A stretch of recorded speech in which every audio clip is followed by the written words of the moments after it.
se preocupar com isso. Então, a responsabilidade é da indústria automobilística. E colocou os professores perplexos, como a gente não tinha percebido isso. Ou seja, nesse sentido, eu quero dizer para vocês o seguinte, de repente, vocês têm problemas de consumidor, mas como vocês estão tão envolvidos com a empresa, não pararam para perceber que o consumidor está apontando um problema. E cabe à empresa se ajustar e perceber. Então, o consumidor não é uma maldição, não. O consumidor é a solução. É a razão de ser de qualquer empresa. E o que estava sendo mostrado naquele momento, que o consumidor não estava sendo respeitado pela indústria automobilística. E o que o Ralph Nader identificou foi isso. E, claro, que os professores perplexos, mas como que a gente nunca tinha pensado nisso? O trabalho dele ganhou uma repercussão enorme nos Estados Unidos e virou o que aqui nós chamaríamos de CPI. E quando o Ralph Nader ia depor nessa CPI, a polícia americana prendeu uma pessoa que estava posicionada para eliminá-lo. E esta pessoa estava a serviço do maior fabricante de veículos até o ano passado, a GM. Claro que isso fedeu. E agora a repercussão internacional. Por isso que no dia 15 de março de 1962, um presidente muito interessante, Kennedy, observando a confusão que deu, né, essa denúncia do Ralph Nader, estabeleceu, num discurso feito no dia 15 de março, os chamados direitos básicos do consumidor norte-americano.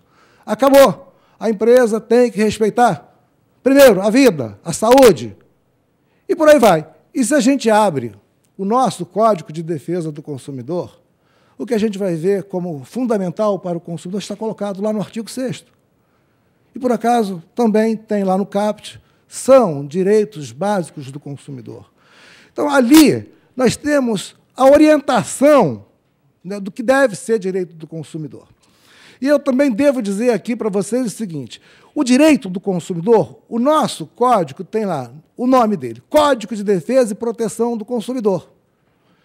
E não poderia ter outro nome, porque na história desse país, a história é a história do desrespeito. Porque nós tínhamos aqui uma história estabelecida, sabe com quem está falando? O judiciário atendia os incluídos. Contratar um advogado, antes da nossa Constituição de 88, era uma coisa de classe média. O cidadão comum, aliás, telefone era um negócio para lá da classe média, né?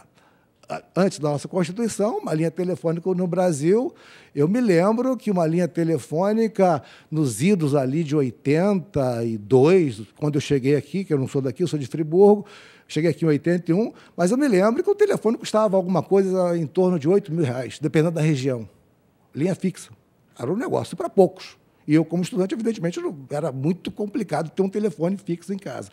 Mas, enfim, como saiu essa lei, né, de defesa do consumidor e o apelido dela, Código de Defesa do Consumidor, tinha que ser Código de Defesa e Proteção. E é assim, Código de Defesa e Proteção do Consumidor. Porque nós tínhamos que dizer que era preciso romper com a forma como os contratos eram julgados, interpretados no Brasil. Porque nós temos, de um lado, uma empresa ou um agente econômico poderoso e, de outro lado, o coitado do consumidor que já simplesmente aderia ao produto ou serviço. Ele não tinha força de se colocar na relação contratual. Então, o que estava expresso no contrato, evidentemente, era a posição do elo mais forte da relação. E o consumidor aderia. E por que ele aderia? Porque aí nós temos que observar o seguinte: as necessidades são criadas.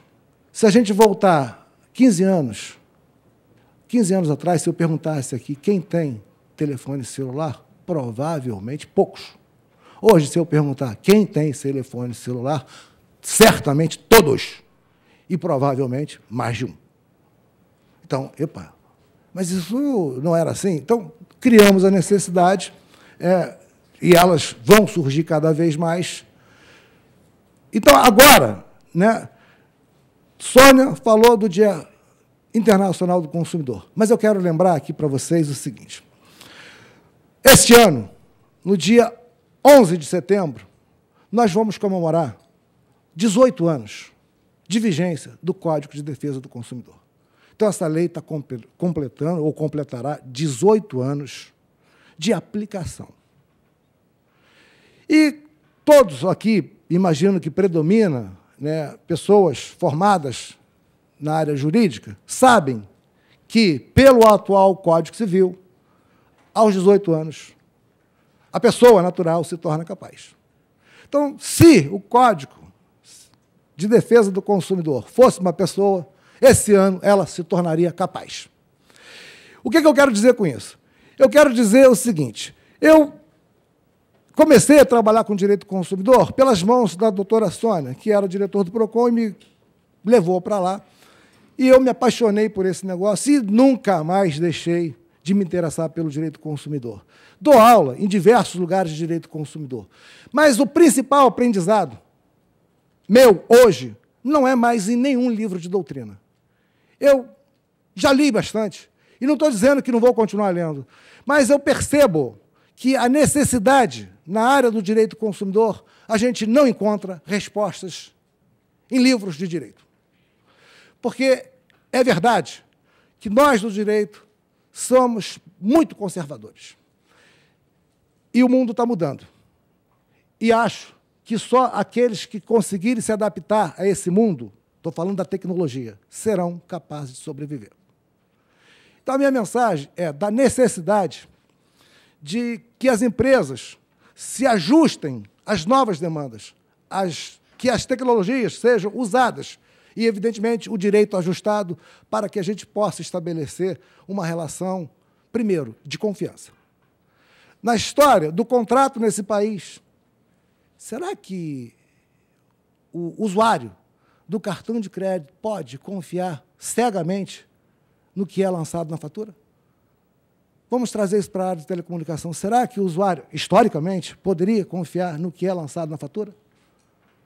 A gente tem uma relação de desconfiança. Isso não pode persistir. Então, inicialmente, pelas mãos da doutora Sônia, eu fui um xiita. A doutora Sônia sabe disso.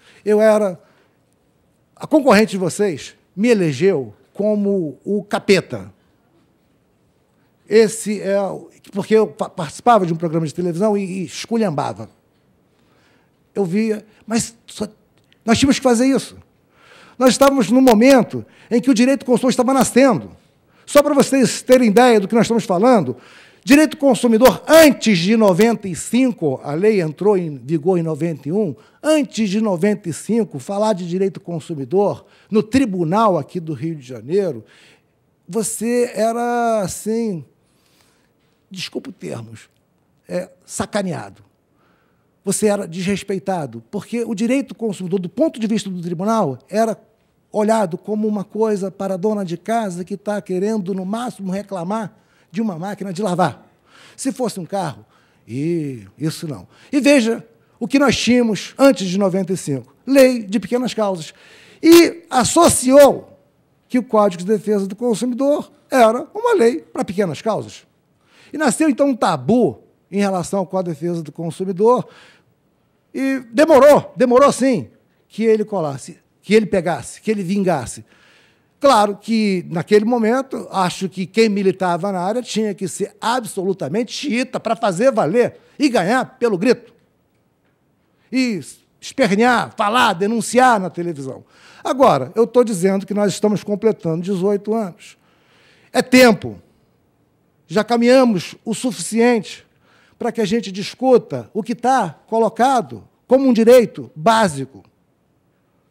Harmonia das relações de consumo. Isso está colocado na Política Nacional das Relações de Consumo. Não interessa, não deve interessar para o consumidor conflito. E, muito menos, não deve interessar para a empresa conflito.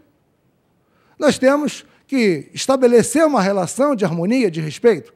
E, nesse sentido, na área de telecomunicações, e aí, esse é o ponto que mais nos interessa aqui, se a gente observar entre as atividades reguladas, atividade que mais avançou no que diz respeito ao direito do consumidor foi a área de telecomunicações.